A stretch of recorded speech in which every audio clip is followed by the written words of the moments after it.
C'est déjà presque la fin du festival à Austin et on sent bien dans les rues qu'il y a déjà un peu moins de monde et aussi que tout le monde est en train de ranger, tous les camions sont en train de déménager tous les stands de toutes les marques qui étaient venues faire des événements.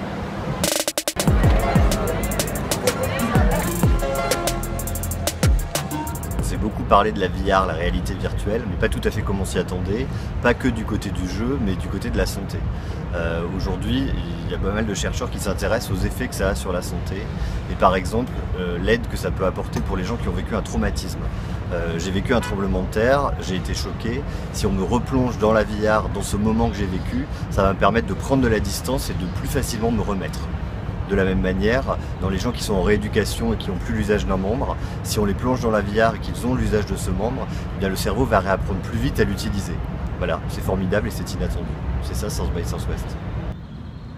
Donc moi j'ai vu ce matin une startup qui s'appelle X2AI qui a construit un robot thérapeute en fait, donc alimenté par une intelligence artificielle pour aider des réfugiés syriens dans un camp au Liban à exprimer leurs troubles, leurs émotions, les problèmes qu'ils peuvent traverser. En fait, ce moteur d'intelligence artificielle est disponible soit par Messenger, soit par message texte tout simplement.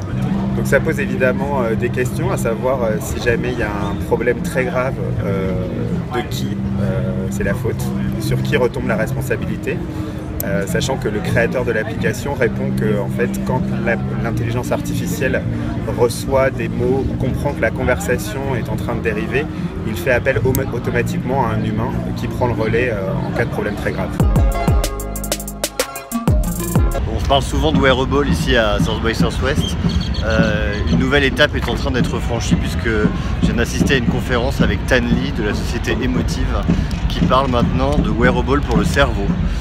Qu'est-ce que c'est? C'est un casque qu'on se met sur la tête et qui permet de communiquer avec des objets par la pensée. Et ça paraît complètement fou, mais j'ai assisté vraiment en direct, je vous le dis, à une scène incroyable.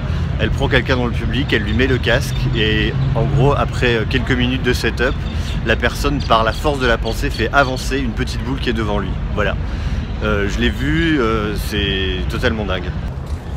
On a pu écouter aussi lors d'une conférence Fuck Jerry, l'homme qui a construit sa carrière sur un compte Instagram avec plus de 11 millions de followers. Here at South by Southwest, hanging with the Frenchman himself behind the camera. Qui aujourd'hui est en train de le monétiser, notamment en inventant un produit qu'il a appelé What Do You Meme, qui est un jeu de société à destination des fameux millennials qui jouent sur tous les mèmes d'internet et qui leur propose de s'amuser avec.